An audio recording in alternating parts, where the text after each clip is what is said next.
মুসলিম আইডেন্টিটিকে এই মাল্টিকালচারাল সোসাইটিতে বিভিন্ন দেশ, বিভিন্ন ভাষার, বিভিন্ন ধর্মের মানুষের মধ্যে থেকে আমরা যেন অন্যদের তালে তালে গা ভাসিয়ে হারিয়ে না যেতে হয়, সেজন্য আমরা যে কাজগুলো করতে পারি, প্রথমত আমাদের ঈমানকে মজবুত করতে হবে, ঈমানকে স্ট্রং করতে হবে। স্ট্রং ঈমান নষ্ট হয় না। আমরা মা চাচিদেরকে চুলোয় রান্না করতে দেখেছি অনেকে, যারা গ্রামে বড় হয়েছেন। 10 বছর 20 বছর মাটির চুলো যখন রান্না হয়, সেই রান্না করা মাটির চুলার ভেতর ইটের মতো লালচে কালার হয়ে যায়। কিন্তু এই মাটি দেখতে ইটের কালার হলে কি হবে, এই মাটি যদি পানিতে ফেলা হয় সাধারণ মাটির মতো গলে শেষ হয়ে যায়। এর বিপরীতে ইটের ভাটার যে ইট, সে ইট নির্দিষ্ট সময় নির্দিষ্ট প্রক্রিয়ার মাধ্যমে সেটাকে যখন আগুনে পোড়ানো হয়, ভাটার আগুনে পোড়ানো হয়, তখন সেটা শুধুমাত্র ইটের কালারই আসে না, শক্ত এরকম হয় যে এই ইট যদি পানিতে ফেলে দেওয়া হয় 100 বছর থাকলে সে ইট পানিতে গলে যায় না। ঠিক একইভাবে মুসলমানের রং বা কালার আসা এটা এক জিনিস, আর স্ট্রং মুসলমান হওয়া আরেক জিনিস। আমরা অনেকেই আছি মুসলমানের ঘরে জন্ম নিয়েছি, মুসলমানের সন্তান হিসাবে, মুসলিম হিসাবে এক ধরনের আইডেন্টিটি, এক ধরনের কার্যক্রম আমার মধ্যে আছে। আমি জুমার নামাজ পড়ি, মাথা টুপি দেই, মাঝে মধ্যে পাঞ্জাবি পড়ি, মাঝে মধ্যে আল্লাহ বিল্লাহ করি, কিন্তু আমি এমন মুসলমান যে প্রতিকূল পরিবেশে গেলে আমি হারিয়ে যাই, আমি শেষ হয়ে যাই। এইরকম অনেক মুসলমান আমাদের আছেন। অথচ আমরা যদি চাই আমাদের ঈমানটাকে যদি আমরা মজবুত করি, ওই যে ইটের মতো করে ফেলতে পারি, সেটা হয় এই যে মসজিদ ভিত্তিক কার্যক্রমে দ্বীনি সার্কেলে ইনভলভ হয়ে ঈমান সম্পর্কে ইলম এবং নলেজ অর্জন করে। ইমাম সাহেবরা এখানে বিভিন্ন কোর্স করেন, আমি জানি কোরআন শিক্ষার কোর্স আছে, আরবি ভাষা শেখার কোর্স আছে, এবং ইসলাম শেখার জন্য বিভিন্ন রকমের হালাকা, বিভিন্ন রকম আয়োজন হয়, আমি জানি 2 দিন 3 দিন ব্যাপী রাত্রি যাপন হয় বিভিন্ন মসজিদে, আমি জানি বিভিন্ন প্রোগ্রাম হয়। এগুলোর মধ্য দিয়ে ঈমানকে যদি আপনি মজবুত করতে পারেন, তাহলে সেই ঈমান হবে ইটের মতো। যত প্রতিকূল পরিবেশে যান, আশপাশের লোক যতই অন্য ধর্মের হোক, অন্য বিশ্বাসের হোক, তারা যতই শিরকে লিপ্ত থাকুক, আপনি সেফ থাকবেন ইনশাআল্লাহ। এজন্য ঈমানকে মজবুত করা। নাম্বার 2, ইসলামের বেসিক নলেজ অর্জন করা, ইসলাম সম্পর্কে জানা। ইসলাম শুধুমাত্র পরিচয়ের জিনিস না যে আমি মুসলমান, মুসলমানের সন্তান, এটুকুর মধ্য দিয়ে ইসলাম পরিপূর্ণ হয় না। ইসলামকে পরিপূর্ণ করার জন্য আমাদেরকে যেটি করতে হবে তা হলো আমাদের ইসলাম সম্পর্কে জানতে হবে, ঈমান সম্পর্কে জানতে হবে। এটার জন্য এখানে অনলাইনে অফলাইনে যে সমস্ত কোর্স আছে সেগুলো আপনারা করবেন, এবং বিভিন্ন বই পুস্তক আছে সেই বই পুস্তকগুলো আপনারা পড়তে পারেন, যাতে করে ইসলাম সম্পর্কে জানাটা সহজ হয়। 3 নম্বর হলো যে কোনো পরিস্থিতিতে নামাজ আদায় করা। 5 ওয়াক্ত নামাজকে জীবনের সবচেয়ে গুরুত্বপূর্ণ বিষয় হিসাবে স্থির করা এবং ধার্য করা, কোন অবস্থাতে নামাজকে দুর্বল না করা বা নামাজ না ছাড়া। 4 নম্বর হলো নিয়মিত কোরআনে কারীমের তেলাওয়াত। প্রতিদিন 10 মিনিট হলো তেলাওয়াত করবেন, 5 মিনিট হলো তেলাওয়াত করবেন, একটু আওয়াজ করে করবেন, যতটুকু আওয়াজ নিজে শুনতে পান, আশপাশের লোকের ডিস্টার্ব না হয়, সেভাবে যদি আপনি কোরআনে কারীমের তেলাওয়াত করেন, এটা আপনার ঈমানকে হেফাজত করবে। ভালো হয় কোরআনের অর্থ সহকারে বুঝে অনুবাদ কোরআনের কোনো কপি তেলাওয়াত করলেন এবং অর্থ সহকারে বুঝলেন। দিনে 5টা আয়াত হোক, 10টা আয়াত হোক, 5 মিনিট হোক, 10 মিনিট হোক, আপনাকে কোরআনকে সময় দিতে হবে। এরপরে সকাল সন্ধ্যার দোয়া জিকিরগুলো আদায় করতে হবে। 5 নম্বর হলো দিনদার মুসলিম সোসাইটি, যারা খুব সিরিয়াস। আপনার বন্ধুদের মধ্যে কিছু লোক আছে যারা হালাল হারাম মেনটেন করে, যারা পর্দা মেনটেন করে, যারা চোখকে গুনাহ থেকে বাঁচাবার জন্য সংগ্রাম করে, যাদের কাছে বহু লোভ থাকলেও কোনোভাবে তারা হারামের দিকে পা বাড়ায় না। এই মানুষগুলোকে খুঁজে খুঁজে আপনি বন্ধুরূপে গ্রহণ করতে হবে। আল্লাহ বলেছেন, ইয়া আইয়ুহাল্লাযীনা আমানুত্তাকুল্লাহ ওয়া কুনু মা'আস সাদিকিন, হে ঈমানদাররা তোমরা মুত্তাকি হও, তাকওয়া অবলম্বন করো এবং সত্যবাদীদের সাথে থাকো, ঈমানদারদের সাথে থাকো। তাহলে ঈমানদারদের সাথে থাকার জন্য আল্লাহ নির্দেশ করেছেন। এর মাধ্যমে কি হবে, আপনার বন্ধু যখন নামাজি লোক হবে, বেনামাজি লোকের সাথে আপনি চলবেন না।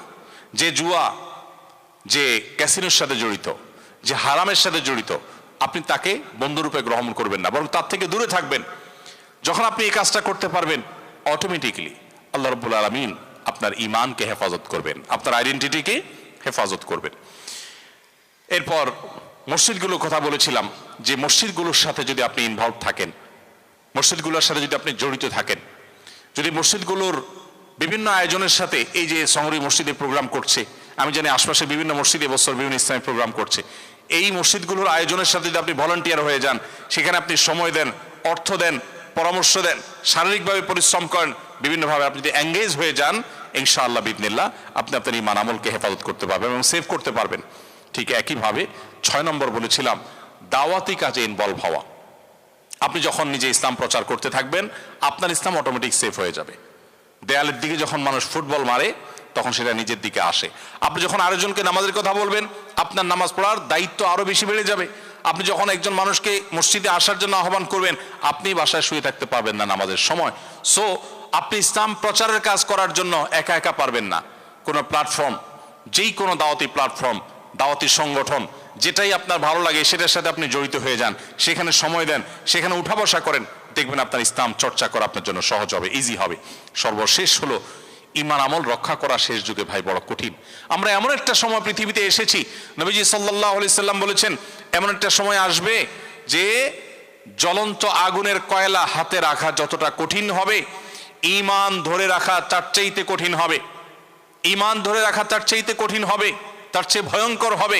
আমরা সেই সময়টা পার করছি যেটাকে আখেরি জামানা বলা হয়, যেটাকে শেষ যুগ বলা হয়। দেখুন এই যুগে মুসলিম হিসাবে পরিচয় দিতে অনেকে চায় না। এটা কিয়ামতের আলামত, এটা কিয়ামতের আগ মুহূর্ত, এটা আখিরুজ জামান, এটা ফিতনার সময়। নবী করিম সাল্লাল্লাহু আলাইহি ওয়াসাল্লাম সতর্ক করেছেন সেই 1500 বছর আগে যে এরকম ফিতনার সময় যখন আসবে, ইউসবিহুর রাজুলু মুমিনা ওয়া ইউমসি কাফিরা। সকালে একজন মানুষ ইমানদার থাকবে, সন্ধ্যায় সে বেঈমান হয়ে যাবে। একজন মানুষ সন্ধ্যায় মুসলমান থাকবে, এমন কিছু ঘটবে, এমন কিছু দেখবে যেটা দেখে তার ঈমান ঠুনকো কচু পাতার পানির মতো নষ্ট হয়ে যাবে, নড়ে যাবে এবং সে তার পরিচয় হারিয়ে ফেলবে। আমরা সেরকম একটা সময় পাস করছি ভাইরা আমার। সেই সময় আপনি মুসলিম পরিবেশ রেখে অমুসলিম প্রধান পরিবেশে এসেছেন। সো আপনার ঈমানকে রক্ষা করবার জন্য, নার্স করবার জন্য, পরিচর্যা করার জন্য আপনাকে বহুবিধ পদক্ষেপ নিতে হবে। আল্লাহর কাছে চোখের পানি ফেলে দোয়া করতে হবে। নবীজির দোয়া আমাদেরকে আমল করতে হবে। আল্লাহুম্মা ইন্না নাউযু বিকা মিনাল ফিতান মা যাহারা মিনহা ওয়া মা বাতান। আল্লাহ আপনার কাছে সকল প্রকার ফিতনা থেকে পানা চাই, সকল প্রকার ফিতনা থেকে মুক্তি চাই। মা যাহারা মিনহা ওয়া মা বাতান, যে সমস্ত ফিতনাগুলো প্রকাশ্যে আসে, যেগুলো অপ্রকাশ্যে আছে। ফিতনা জিনিসটা কি ভাই? ফিতনা হলো ধোঁয়াশা, ফিতনা হলো বিভ্রান্তি, ফিতনা হলো সেই বিভ্রান্তি যেটার মধ্যে আমরা হারিয়ে যেতে পারি। আমরা যেটাকে মনে করেছি পানি সেটা আসলে মরীচিকা হতে পারে।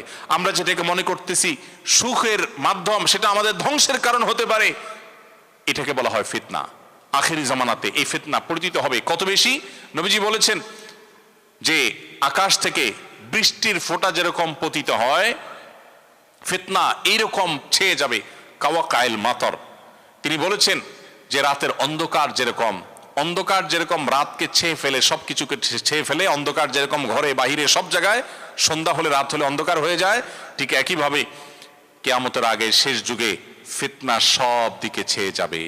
মুসলমানের সন্তান ঈমান হারা হয়ে যাবে সামান্য একটু পয়সা কড়ির জন্য। নিজের সন্তানকে একটু ভালো কেরিয়ার গড়ার নাম দিয়ে তাকে এমন শিক্ষা প্রতিষ্ঠানে দিবে যেখান থেকে তার মুসলিম আইডেন্টিটি নষ্ট হয়ে যেতে পারে। তো এরকম ফিতনার সময় নিজেদের ঈমান আমলকে বাঁচাবার জন্য আল্লাহর কাছে দোয়ার কোনো বিকল্প নাই। আল্লাহুম্মা ইন্না নাউযু বিকা মিনাল ফিতানি মা যাহারা মিনহা ওয়া মা বাতান। আল্লাহ রাব্বুল আলামিন আমাদেরকে এই যে 7টা আমল, এই 7 আমলের মধ্য দিয়ে, 7টি কর্মসূচির মধ্য দিয়ে আমাদের ঈমান আমলকে প্রতিকূল পরিবেশে আমাদেরকে রক্ষা করার তৌফিক দান করুন।